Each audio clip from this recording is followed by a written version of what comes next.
اعوذ باللہ من الشیطان الرجیم بسم اللہ الرحمن الرحیم وشاورہم فی الامر۔ یہ سورۃ آل عمران آیت نمبر 159۔ مشورہ سے متعلق بات چل رہی ہے، 2 درس اس پر ہو چکے ہیں، آج تیسرا درس ہے۔ اس آیت میں حضرت صلی اللہ علیہ وسلم کو اس بات کو حکم دیا گیا کہ وہ صحابہ کرام سے مشورہ لیں۔ تو اس میں یہ سوال پیدا ہوتا ہے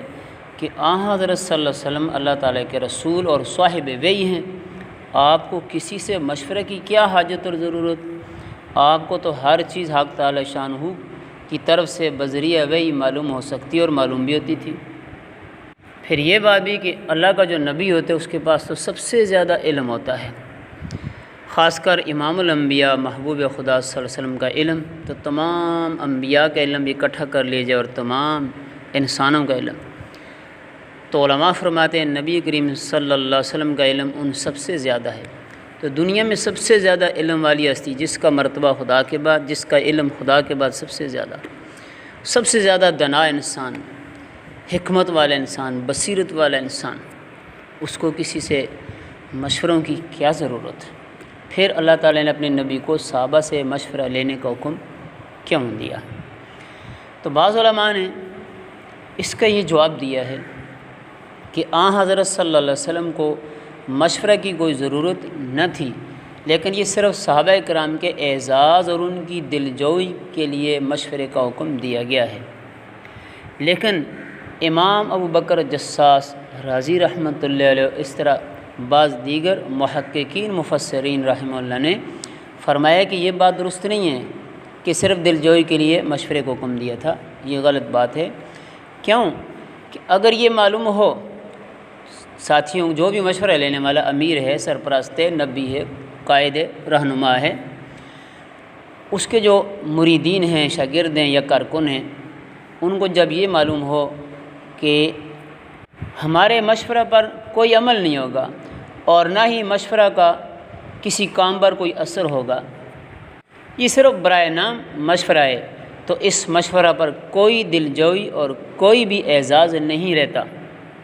اس لیے یہ جواب تو درست نہیں، بلکہ حقیقت یہ ہے کہ حضرت صلی اللہ علیہ وسلم کو زیادہ تر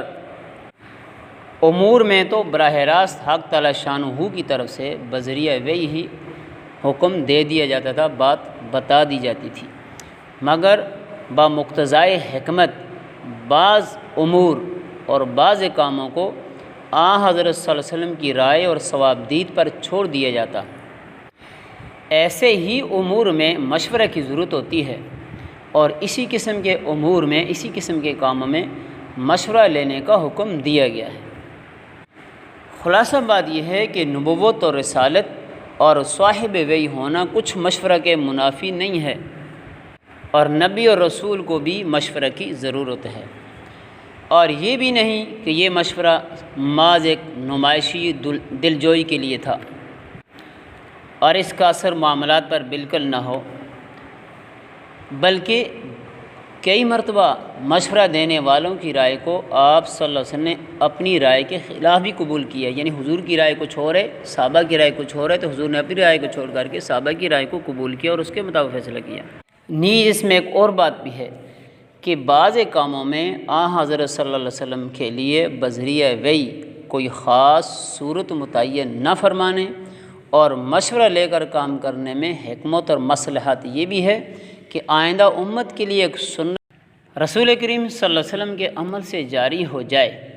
کہ جب آپ کو مشورہ سے استغنا نہیں، یعنی جب نبی مشورے سے مستغنی نہیں، نبی کو ضرورت ہے، تو پھر ایسا کون شخص ہو سکتا ہے جس کا یہ دعویٰ ہو کہ اس کو مشورے کی ضرورت نہیں، وہ مشورہ سے مستغنی ہے؟ اسی لیے رسول کریم صلی اللہ علیہ وسلم اور صحابہ میں ایسے مسائل میں مشاورت کا طریقہ ہمیشہ جاری رہا جن میں کوئی خاص نص شرعی نہ تھی، یعنی قرآن اور حدیث میں واضح حکم نہیں تھا۔ اور حضرت صلی اللہ علیہ وسلم کے بعد صحابہ کرام کا بھی یہی معمول رہا۔ لہٰذا کسی بھی جماعت یا ادارے کے سربراہ کو چاہیے کہ وہ اپنے شریک کام اور کارکنان سے مشورہ لے کر کے کام سر انجام دے۔